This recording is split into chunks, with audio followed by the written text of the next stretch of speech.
Assalamualaikum warahmatullahi wabarakatuh. Perkenalkan, nama saya Geska Naya Alianda Kasta. Saya berasal dari instansi perpajakan. Di sini saya akan memberikan sedikit penyuluhan tentang apa itu pajak bumi dan bangunan. Sebelumnya kakak sudah mengenal apa itu pajak bumi dan bangunan? Tidak.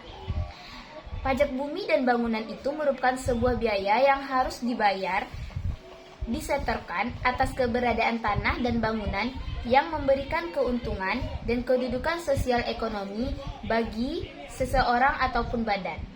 Karena pajak bumi dan bangunan itu bersifatnya kebendaan, maka besaran tarifnya ditentukan dari keadaan objek atau bangunan yang ada. Objek bumi dalam pajak bumi dan bangunan meliputi sawah, ladang, kebun, tanah, pekarangan, ataupun tambang.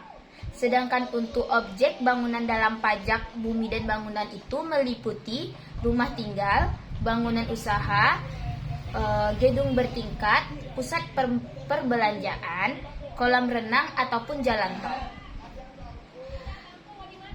Lalu, dasar hukum pajak bumi dan bangunan itu terdiri dari dua, yaitu UU nomor 12 tahun 1994, yaitu tentang perubahan atas Undang-Undang nomor 12 tahun 1985 terkait PBB yang mengatur semua tentang pungutan atas pajak bumi dan bangunan.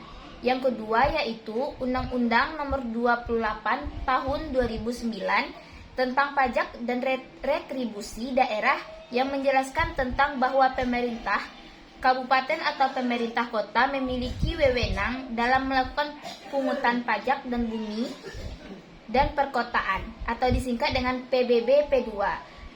Yang kedua bahwa pemerintah atau pusat memiliki wewenang terhadap sektor pertambangan, perhutanan, dan perkebunan atau disingkat dengan PBB P3.